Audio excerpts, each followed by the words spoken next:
sélectionné plusieurs expressions en sachant que dans le Nord, évidemment, il y a une façon de parler qui est vraiment très particulière.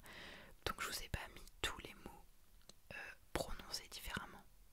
Mais j'y viendrai à la fin de la vidéo, vous comprendrez un petit peu mieux. Là je vous ai vraiment mis les expressions qui sont vraiment éloignées du mot de base. Voilà, c'est ça que je voulais dire. Donc sans plus tarder, c'est parti. Je me suis munie de ma petite liste et là je vais tout vous expliquer. En sachant qu'il y a énormément d'autres expressions, mais moi j'ai vraiment noté celles que je connais personnellement, que j'utilise ou que j'entends couramment par ma famille. Parce que forcément si tu viens du Nord, tu sais que nous, même si on tend à faire disparaître plus ou moins ce langage, les grands-parents, les arrière-grands-parents, tout le monde parle encore comme ça. Donc on va dire que ça perdure. Et je me surprends vraiment à parler comme ça la plupart du temps. Donc, enfin bref, c'est parti. Alors déjà la première expression c'est braire. Braire. Quand arrête de braire, ça veut dire pleurer. Voilà. Arrête de braire, arrête de pleurer. Voilà, braire. Tout simplement. Ensuite, la baraque. Alors je pensais que c'était une expression nationale. Hein. Vraiment, je pensais juste que c'était une façon un peu plus familière de parler. Mais apparemment, c'est clairement propre au Nord et au Ch'ti. Donc, je ne savais pas. Moi, je pensais que tout le monde disait la baraque. Genre, on va casser la baraque. Non. D'accord. Donc, évidemment, c'est une maison.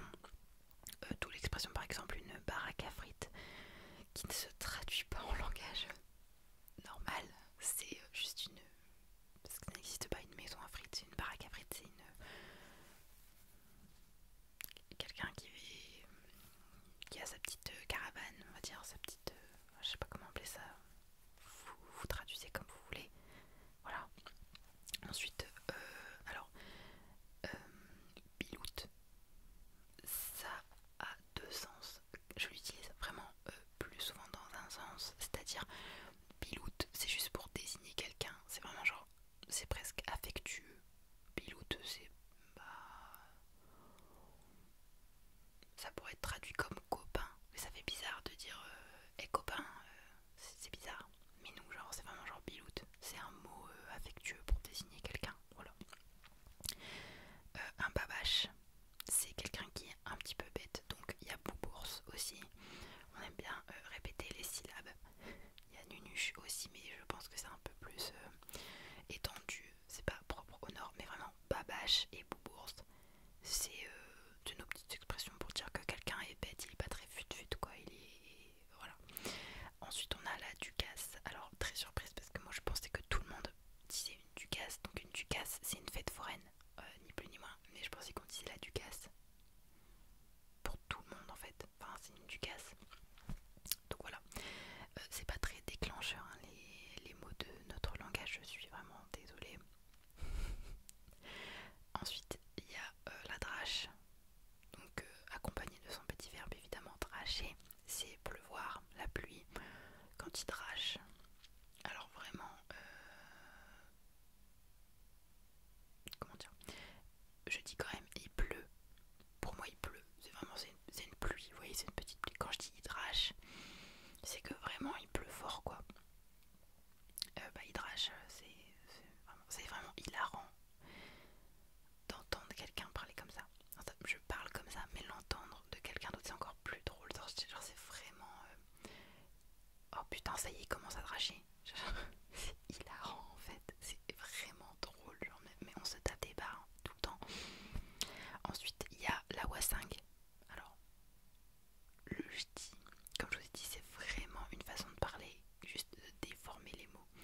Et alors j'ai déjà entendu une wassingue. Alors je sais que ce n'est pas que, c'est que, mais encore une fois c'est des mots qui sont déformés, déformés, déformés. Mais une wassingue c'est une serpillière. Je crois que les Belges aussi disent ça, parce que le ch'ti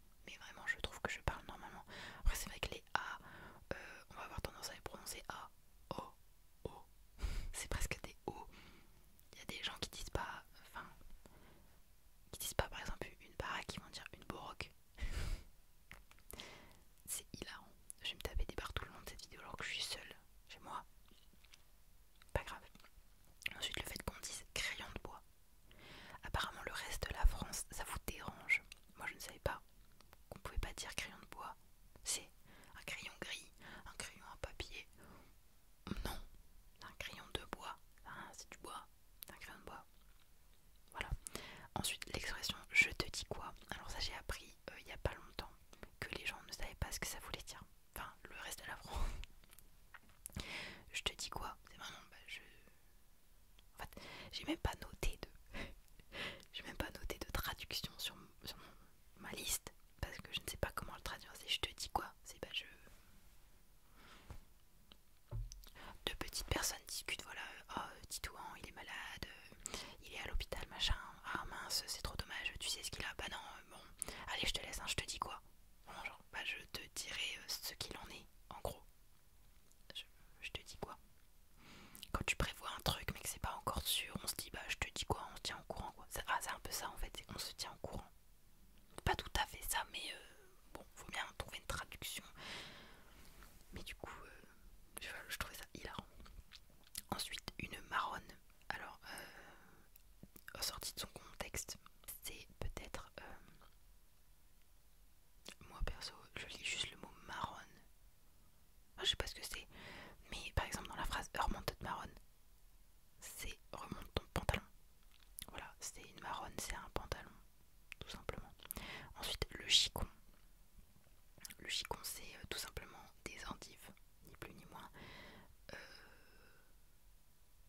mais pour moi, le mot chicon, bah, il est normal. Pour moi, c'est juste vraiment une autre façon de dire endive. C'est un autre mot. Mais voilà. Ensuite, une torgnole. Alors, il y a des gens qui disent une targnole. Mais, puisque je vous ai dit, on prononce les A comme des O, bah, c'est une torgnole. Voilà, c'est une baffe en fait. Tu veux une torgnole, don't give, c'est une baffe. C'est se prendre une tarte en fait. Voilà. Quand on dit, ouais, il lui a mis une torgnole et bah, il l'a tapé. Ensuite, les water, pour dire les toilettes. Alors, ça, c'est vraiment un truc que je ne dis pas.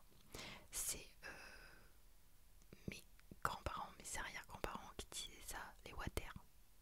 Ok. Ensuite, des petits pains. Alors, vraiment, sur ce débat, on met tout le monde d'accord parce qu'on ne dit pas chocolatine, on dit pas pain au chocolat. Enfin, voilà, nous on dit des petits pains. Et c'est vraiment ça, par contre, c'est dans mon langage de tous les jours. Mais tous les jours, je dis des petits pains. Enfin, je dis pas ça tous les jours, mais j'ai jamais appelé ça un pain au chocolat. Enfin, à part quand je vais à la boulangerie pour être sûr qu'on se comprenne bien. Mais sinon, moi j'appelle ça des petits pains. Voilà. Ensuite, le fait qu'on prononce 20, 20. J'ai lu que ça dérangeait également. Alors s'il vous plaît, expliquez-moi. Parce que le mot 20, il y a un T, on le prononce. Je sais qu'on va pas prononcer plein de lettres dans plein de mots et qu'on a fait bête. Mais le mot 20, c'est fait pour être prononcé avec le T. Genre il y a des gens qui disent 20. Surtout qu'il est là pour que tu fasses la liaison. Donc quand tu parles, tu dis j'ai 20 ans. Avec le T. Donc bon. Voilà. Ensuite, alors c'est pas une expression, mais c'est le fait qu'on n'utilise pas ce mot comme tout le monde. C'est le mot drôle. Quand on dit que quelqu'un est drôle, c'est pas qu'il est marrant, c'est qu'il est bizarre, il est étrange. Genre vraiment, quand on dit oh il est drôle lui, enfin, je sais pas, c'est qu'il y a un truc, il est pas comme tout le monde quoi. Il a un petit truc en plus, je sais pas. Donc voilà, on utilise aussi le mot drôle pour dire que quelqu'un est marrant, mais non, voilà. Ensuite, être à pied de chaussettes. Je suis vraiment mitigée sur celle-là parce que je pense sincèrement que tout le monde parle comme ça. N'hésitez pas à réagir vraiment en commentaire pour me dire ce que vous en pensez. Mais pour moi, être à pied de chaussettes, c'est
ces mots-là. Je les ai écrits d'une certaine façon. Il n'y a pas d'orthographe, hein, je pense. Vous les écrivez comme vous voulez. De toute façon, ça s'écrit, ça peut pas s'écrire. Ça se parle, mais ça ne s'écrit pas. Mais voilà, toute berzingue. Ah, toute berzingue. Ensuite, le mot carrette. Une carrette. Alors, on entend carrette. Moi, j'entends aussi une quérette. Genre quai. Une quérette. C'est une voiture. Voilà. Ensuite, la berdoule. C'est de la boue. Quand on dit putain, t'as été joué dans la berdoule ou quoi, qu'est-ce que t'as foutu? Bah, c'est que t'es tout sale, t'as été dans la boue quoi. C'est littéralement de la terre, de la boue. Ensuite, vindius et vinguette, c'est deux mots qui n'ont. Alors, je sais pas comment les écrire. Enfin, vinguette, bon. Mais en gros, c'est juste quand t'es surpris. Genre, quelqu'un te dit un truc, tu dis vindius. Enfin, vindius. Ma grand-mère l'utilisait aussi quand elle était énervée. Elle disait d'ailleurs une carogne. Je rajoute ce petit mot. Il y en a plein de façons qui me viendront après la vidéo. Je pense pas que je ferai une partie 2 parce que ce sera inutile. Mais par exemple, ma grand-mère elle dit vraiment une carogne pour dire une charogne. Quand un renard vient manger ses boules, elle dit c'est une carogne. Voilà. Donc ouais, vindiust c'est plus de l'énervement. Et vinguette c'est genre quand t'es surpris, t'es étonné. Ensuite un tuyau. Une tiote, c'est un petit, une petite, c'est dans le sens enfant, mais on peut aussi le dire dans le sens pas une tiote carrette, une petite voiture. J'ai l'impression, j'ai l'impression de faire du Babel, là, du Duolingo, ça me fume. Ensuite, alors, je ne comprends pas parce que sur tous les sites, je lis une clinche. Or, moi j'ai toujours entendu le mot cliche, genre tu cliches la porte. Une cliche pour désigner une poignée de porte. Mais une clinche, je n'ai jamais entendu par contre, mais vraiment. Ensuite, j'ai osé mettre ça dans la vie. Avoir la drôle.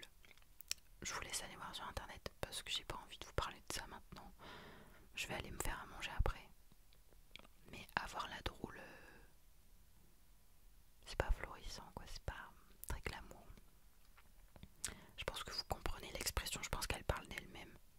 Ensuite, une coquille. Alors une coquille, c'est juste une forme de petite brioche qu'on s'offre genre pour Noël, etc. Dans les périodes de fin d'année, vous trouvez ça dans les magasins. Alors, c'est désigné comme étant de la brioche, mais c'est vraiment une coquille en fait. Nous on appelle ça comme ça. Ensuite, quand on dit ça tombe, je ne savais pas, encore une fois, que cette expression provenait du nord de la France. Quand on dit ça tombe, il va faire beau aujourd'hui, ça tombe, il va faire beau aujourd'hui. Aujourd'hui, ça veut dire ça se trouve, il va faire beau aujourd'hui. Nous on dit ça tombe, il va faire beau aujourd'hui. Et vraiment en fait je me suis rendu compte que, qu'on le veuille ou non, on parle tous un petit peu le ch'ti en fait dans le nord, on va tous... ça tombe, on dit tous ça tombe quoi. Voilà. Ensuite, tizote, ça veut dire vous tous. Quand vous arrivez vers un groupe de personnes et que vous dites ça va tizote, ça veut dire vous allez bien tous. Tizote. Ok. Ensuite, care. Alors care, ça peut dire tomber et ça veut aussi dire chercher. Je vais care les duos, je vais aller chercher les petits à l'école par exemple. Donc care ça veut aussi dire chercher. Alors que les deux mots n'ont littéralement rien à voir. Enfin chercher et tomber c'est quand même bien distinct. Donc voilà. Ensuite on a une gueule à sucre. Alors cette expression se décline en beaucoup d'autres expressions. Mais moi c'est celle que j'entends dans ma famille, une gueule à sucre. C'est une gueule à sucre, littéralement. Donc quelqu'un qui aime le sucre, tout simplement. Mais le mot gueule peut être remplacé par plein de choses. Ensuite, ravise, ça veut dire regarde. Genre ravise, je sais pas, ravise l'arbre là-bas. Regarde l'arbre là-bas, tout simplement. Ensuite, le fait qu'on utilise le mot fort à la place de très. Par exemple, il fait fort chaud à la place de il fait très chaud. Moi je dis jamais j'ai très chaud, je dis j'ai fort chaud. Enfin, voilà. Ensuite, fermer la lumière et ouvrir la lumière. J'entends plus fermer quand même, mais ouvrir et fermer la lumière pour dire éteins et allume. Littéralement. Ensuite,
sincier, c'est un fermier.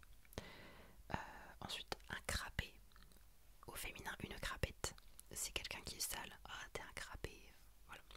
Ensuite, quand il y a du dallage, j'ai déjà aussi entendu du dallage. L'accent. C'est quand il y a du bazar, du désordre, du bordel, tout ce que vous voulez. C'est le dallage, c'est le bazar. Mais après, c'est plus du dallage physique. C'est pas. On peut dire oh non, c'est le bazar, faut que je fasse tout ça, machin. C'est pas trop dans ça, ça va vraiment être dans le sens ah, c'est pas rangé, il y a trop de dallage. C'est vraiment physique. Ensuite, dépioter. Alors, dépioter, je pense que ça serait dans le sens éplucher ou alors dépioter un poulet, c'est le dépecer. Voilà. Ensuite, une gamelle pour désigner une bouche. Ferme ta gamelle. Ensuite, la gnognotte, c'est quelque chose qui n'a pas de valeur. C'est un peu de la cacaille. C'est vraiment, c'est quoi comment, ce truc de doubler les consonnes, un babache de la gnognotte. Ensuite, un goulaf, c'est quelqu'un qui est gourmand, mais quelqu'un qui est dans le sens qui va pas manger proprement. C'est vraiment un goulaf. Ensuite, la gifle, c'est le visage. T'as une belle gifle. Ensuite, alors là, mi, c'est moi. Main, c'est mon. Misote, c'est moi aussi. Sein, c'est son. Ti, c'est toi. Et tin, c'est ton.